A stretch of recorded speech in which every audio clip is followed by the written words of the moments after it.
Bismillahirrahmanirrahim. Assalamualaikum warahmatullahi wabarakatuh. Alhamdulillahirabbil alamin wassalatu wassalamu ala asrofil anbiya'i wal mursalin wa ala alihi washabihi ajma'in amma ba'du.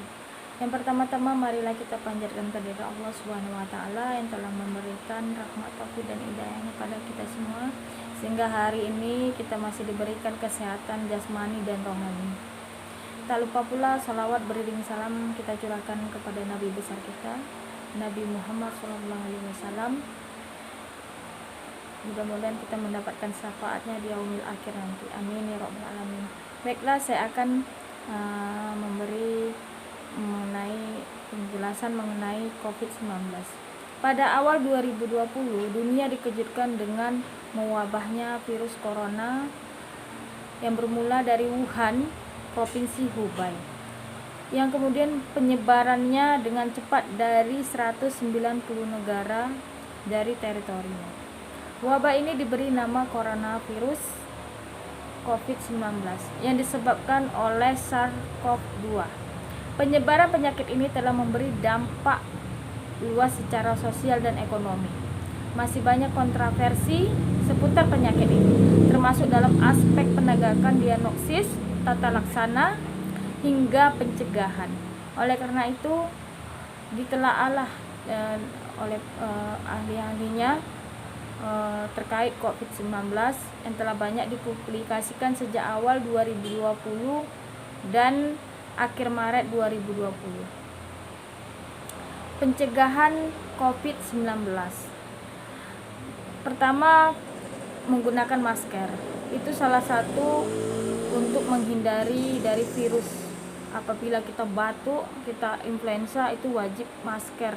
Jadi apabila kita terkontaminasi atau terkena virus, itu tidak menyerang yang lain, itu wajib pakai masker. Yang kedua, mencuci tangan menggunakan sabun, menggunakan alkohol, bawa kemana-mana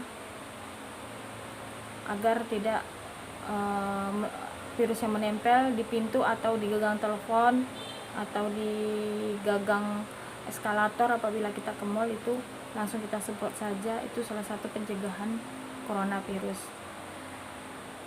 Yang ketiga, menjaga jarak minimal 2 meter atau 1 meter lah, agar kita terhindar dari yang sudah terkontak.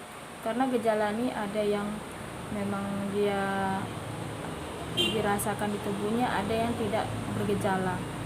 Gejala yang paling umum itu demam, batuk, flu, kelelahan, kehilangan indera pencium, indera perasa.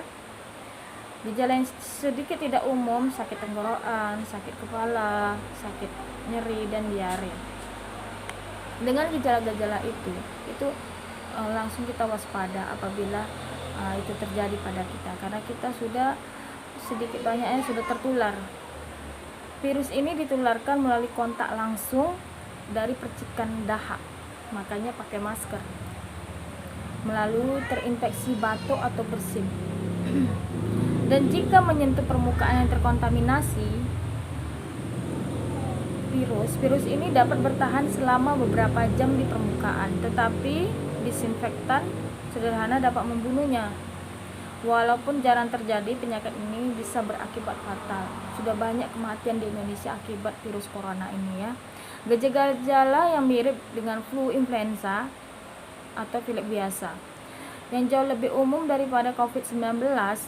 Untuk itulah diperlukan pengujian lebih lanjut untuk mengetahui apakah seseorang kena coronavirus apa tidak, terinfeksi virus apa tidak. Seperti kita tes antigen ya, atau swab, itu untuk menentukan kita itu positif atau negatif virus corona. Penting untuk diingat bahwa langkah-langkah pencegahan utama, yang pertama itu sering kita mencuci tangan, menutup mulut dan hidung ketika batuk atau bersin dengan bagian dalam siku dengan tisu. Kita kalau mau buka pintu dengan siku seperti ini, jadi tidak kena virus. Lalu buang tisu kita ke dalam tempat sampah yang tertutup. Selain itu juga tersedia vaksin. Tentunya saya sudah vaksinasi, yaitu Sinovac itu sampai sekian persen, 50% ke tubuh. Dan banyak lagi vaksinasi yang sekarang yang udah ada ya. Jadi untuk pencegahan kita perlu vaksin. Itulah tadi mengenai virus corona yang terjadi, yang saya ketahui ya, sedikit pencegahan dan bagaimana gejala yang timbul akibat COVID-19. Baiklah, saya akhiri materi hari ini. Materi yang saya sampaikan. Assalamualaikum warahmatullahi wabarakatuh.